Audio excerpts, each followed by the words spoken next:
এই চালটা মূলত এখন বড় লোকরাই খায়, গরিব মানুষ এটা বোঝে না। যেমন দাঁত থাকতে দাঁতের মর্যাদা আমরা বুঝি না, ঠিক এই চাউলের যে ফাইবার আছে এটার গুণগত মান গরিব মানুষ বুঝে না। এটা আসলে কোন চাল? সাম্প্রতিক সময়ে চাল নিয়ে অনেকের মধ্যে আগ্রহ দেখা দিয়েছে।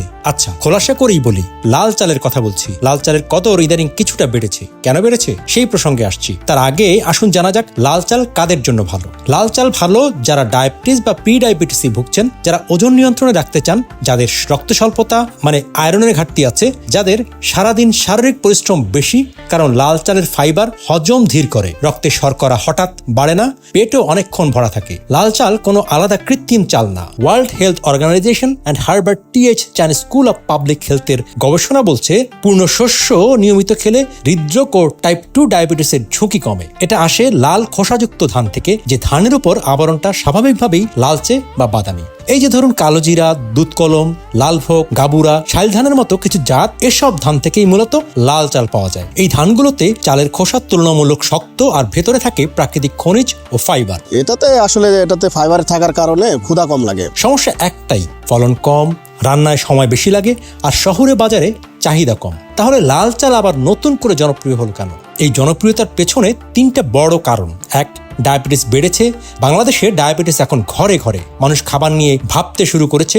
দুই, শহরে health conscious trend, gym, diet, Facebook, ইউটিউবের স্বাস্থ্য কন্টেন্ট, এসবের মাধ্যমে মানুষ লাল চালকে সুপার ফুড হিসেবে নতুন করে চিনেছে। তিন, বাজারে নতুন প্রক্রিয়াজাত লাল চাল। আগে লাল চাল শক্ত আর মোটা ছিল, এখন আধুনিক মিলে পরিষ্কার করা সমান দানার লাল চাল পাওয়া যায়, যা রান্নাও সহজ। আমরা যে মেশিনে ভাঙাইছি এর ভিতরে কোনো 1% ফাইবারও কিন্তু কাটে নাই। চাষাবাদ কি খুব বেশি হয়? এখনো না। বর্ষার ডুবা পানি ছাড়া এই ধান চাষ করা সম্ভব না, কারণ এটা ইরিভাবে চাষ করাই যাবে না। আপনার হচ্ছে নাটোর, সিরাজগঞ্জ, পাবনা মিলে একটা চলন বিল, আর এটা শুধু এই জায়গাতেই তৈরি হয়। এটা বাংলাদেশ আর কোনো জায়গাতে এই ধান তৈরি করতে পারবে না। বাংলাদেশে মোট উৎপাদনের বড় অংশ আসে B28, B29, মিনিকেট, স্বর্ণা এসব জাত থেকে।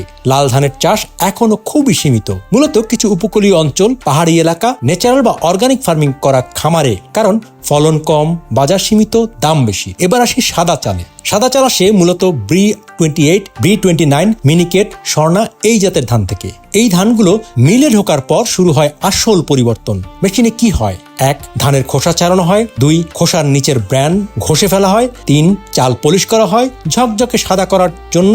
এই প্রক্রিয়ায় রান্না সহজ হয়, ভাত নরম হয়, কিন্তু ফাইবার, ভিটামিন বি, মিনারেল অনেকটাই হারিয়ে যায়। এই কারণেই সাদা চাল দ্রুত শক্তি দেয়, কিন্তু দ্রুত ক্ষুধাও ফেরে। লাল চাল কোনো ট্রেন্ড না, এটা আমাদের পুরনো ধানের ফিরে আসা। আর সাদা চাল কোনো অপরাধ না, এটা আধুনিক জীবনের বাস্তবতা। স্বাস্থ্য আসে একটাতে না, স্বাস্থ্য আসে জেনে বুঝে খাওয়া থেকে। আপনি যদি জানেন আজ কোন ধানের চাল আপনার প্লেটে, তাহলে আপনি এক ধাপে গিয়ে